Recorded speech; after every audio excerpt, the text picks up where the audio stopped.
Assalamualaikum dan salam sejahtera. Video hari ini santai saja. Tajuknya ialah bagaimana inflasi mencuri duit kita. Yang pertama ialah kita bagi definisi sikit.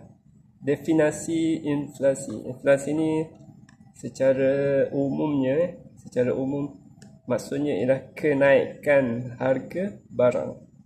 Jadi bila berlakunya kenaikan harga barang, itulah dia inflasi. Ia datang daripada perkataan inflate, iaitu kembang.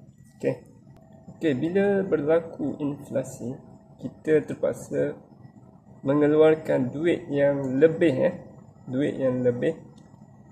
untuk mendapatkan barang atau produk atau perkhidmatan yang sama. Contohnya ialah macam tempat saya, harga sebiji kelapa muda. Dulu harga dia RM4 sebiji.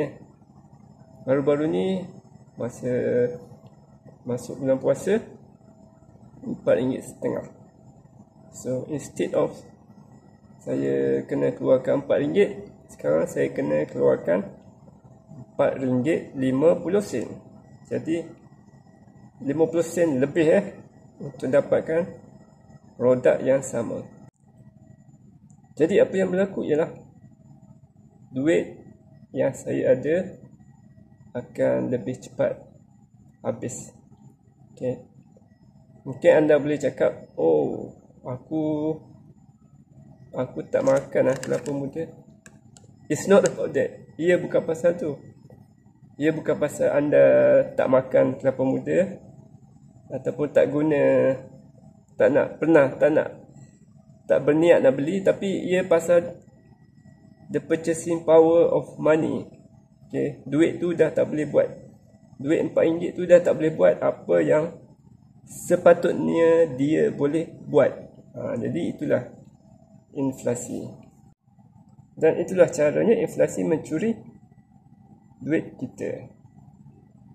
Apa yang menarik ataupun menjadi enigma bagi peristiwa ini ialah ianya kurang disedari, sama ada kurang disedari ataupun kurang disedari lah, menyebabkan sebenarnya ialah adalah satu rompakan ataupun kecurian duit anda, duit kita secara terhormat.